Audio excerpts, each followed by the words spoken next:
ঢাকাই সিনেমার আলোচিত নায়িকা মিষ্টি জান্নাত বিয়ের গুঞ্জন, প্রেম এবং বিভিন্ন ব্যক্তিগত কারণে প্রায়শই নেটিজেনদের আলোচনার কেন্দ্রবিন্দুতে থাকেন এই অভিনেত্রী। বর্তমানে দুবাইয়ে ছুটি কাটাচ্ছেন তিনি। তবে দুবাই সফরে গিয়ে বেশ সমালোচনার মুখে পড়েছেন এই চিত্রনায়িকা।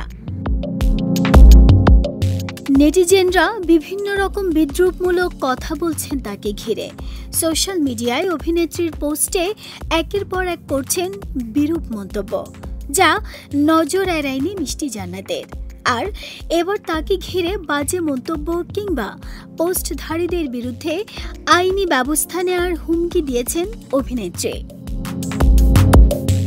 মিষ্টি তার ভেরিফাইড ফেসবুকে পোস্ট করে লিখেন, কিছু পেজ এবং সোকল্ড জার্নালিস্ট নামক ভিউ ব্যবসায়ীদের নাম এবং কিছু কন্টেন্ট ক্রিয়েটরদের নাম সহ 127 জন আমার পেজে বাজে কমেন্ট করছেন।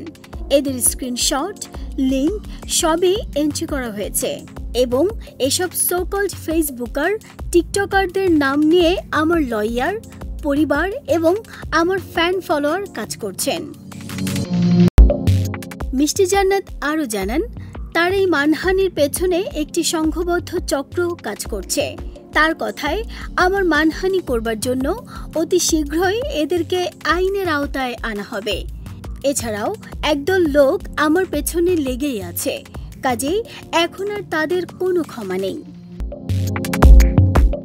এদিকে মিষ্টি জান্নাত 2014 সালে লাভ স্টেশন সিনেমার মাধ্যমে রূপালী পর্দায় ক্যারিয়ার শুরু করলেও এরপর আর নিজেকে ওইভাবে মেলে ধরতে পারেননি তিনি। এরপর থেকেই নিজেকে অনেকটা ব্যস্ত রেখেছেন দন্ত চিকিৎসায়। অভিনয় ও মডেলিংয়ের বাইরেও মিষ্টি জান্নাত পেশায় একজন দন্ত চিকিৎসক। নাহিদা স্মৃতি, দেশ রূপান্তর।